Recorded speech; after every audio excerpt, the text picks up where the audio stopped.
there was something that happened during the budget debate on the floor of the House over the weekend that should sicken every single one of you. This segment is brought to you in partnership with our friends at Future 42. Turn your frustration into action at future42.org. Make sure you sign up for their newsletter to be alerted to opportunities to get involved this legislative session.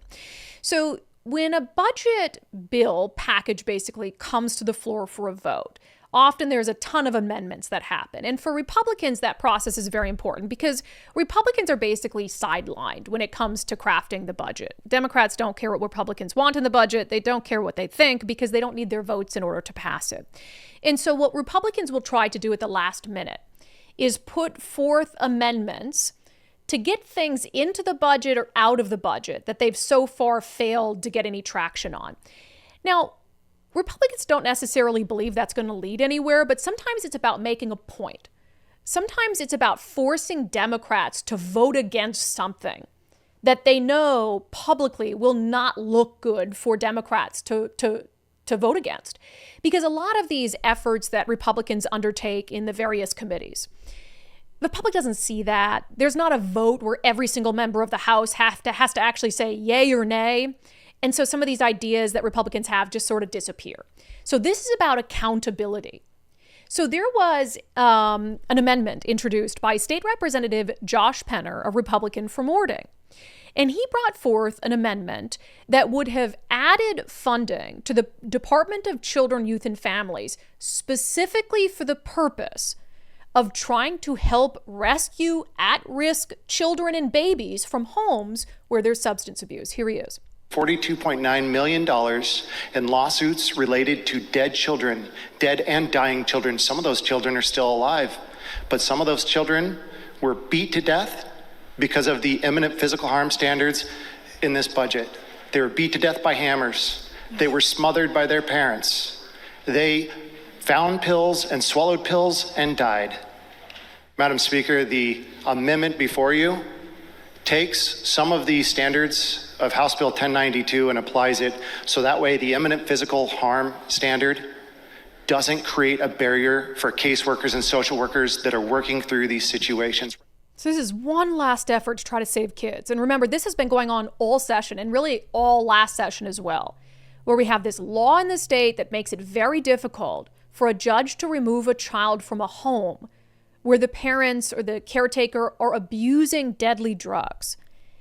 And because Democrats are so soft on crime, because they want to be so soft toward drug abusers, they're more than happy to just let kids die. And the numbers from the state show this, that since this imminent harm standard was in place, the number of kids who are dying or almost dying because they come into contact with some deadly drug in the home has skyrocketed.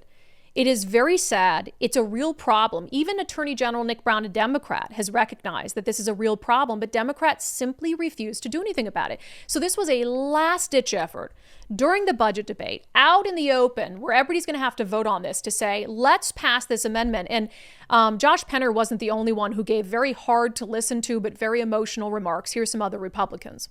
I can't read about a 4-month-old dying because of a fentanyl overdose. I don't want to do that. We shouldn't be doing that. This has nothing to do with politics. This has to do with the lives of these tiny, sweet, perfect, innocent little babies. When I was 10, that's when my stepfather came into my life. And in 5th grade, I got my first black eye from him. And you know what the state did? They had him sign a piece of paper that he wouldn't hit me again. And the kids at school will make fun of me and say, Michelle, you keep getting into fights.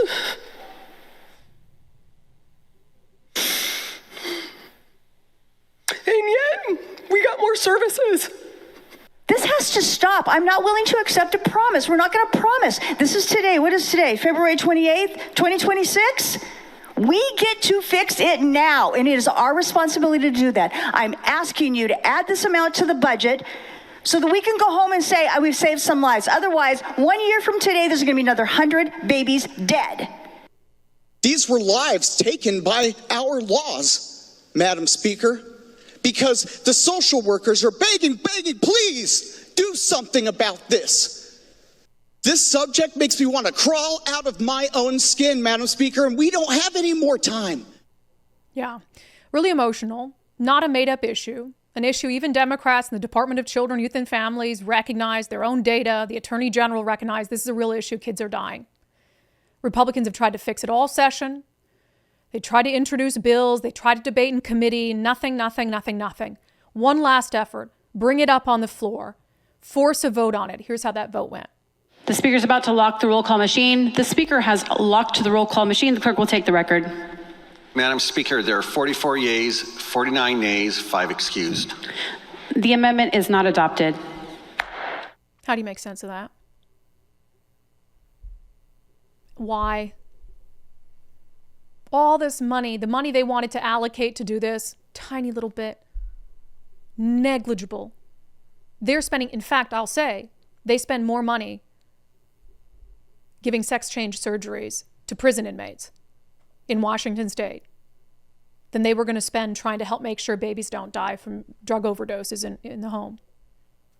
But here, this makes it even worse. So as all of this is happening, as Republicans are in tears, sharing stories about babies dying, being beaten with hammers by drug-addicted parents, sharing stories of their own physical abuse as children, State Representative Julia Reed, a Democrat from Seattle, is on Blue Sky, where all the liberals go to air their grievances. And she's complaining about having to listen to those Republicans during that debate. She wrote, okay, time to vote off the House budget bill. She said, I'm going to be a yes on the bill. And she's giving a play-by-play. Starting off, the 20-plus Republican amendments on this bill. Since Republicans don't have the ability to stop the budget bill, this debate is their chance to air their grievances, conspiracy theories, and try to force us into disingenuous roll call votes that they can clip to make us look bad. She goes on to complain, unfortunately, the 3-minute rule doesn't kick in until Monday, so we have to listen to up to 10 minutes of the most lurid Republican talking points you could imagine per speaker. Current Republican speaker, who previously said she was totally fine with immigrants being rounded up, says that it is our job to take care of the most vulnerable and babies. Almost suggesting that because Republicans don't want to take care of immigrants, they're not going to take care of babies. Then she says, screaming into your microphone just isn't the way to get your point across. But this Republican speaker definitely loves this style, referring to, I'm pretty sure, Representative Travis Couture, who you heard there passionately arguing that we shouldn't let children die. And Representative Julia Reed, a Democrat, is saying how horrible it is that she has to sit there and listen to it. How horrible it is that he's screaming into a microphone because he's angry kids are dying. How lurid it is, these Republican talking points. How it's simply a chance for Republicans to air their grievances, conspiracy theories, and try to force us into disingenuous roll call votes to make us look bad. You make yourselves look bad. They wouldn't have to force you into a disingenuous roll call vote if you had done your job last session to protect these kids, or if you had done your job at any point this session leading up to this moment. But time and time again, you decided you were going to put drug abusers before innocent little babies. And so, yes, Republicans decided to put it to you on the House floor to make you vote. And you decided to vote against giving a minuscule amount of money, less money than you give to the Department of Corrections to get sex change surgeries for convicted killers and convicted robbers and convicted felons. And you voted against it.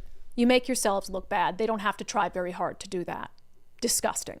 That segment is brought to you in partnership with our friends at Future 42. Turn your frustration into action at future42.org. Make sure you sign up for their newsletter to be alerted to opportunities to do just that.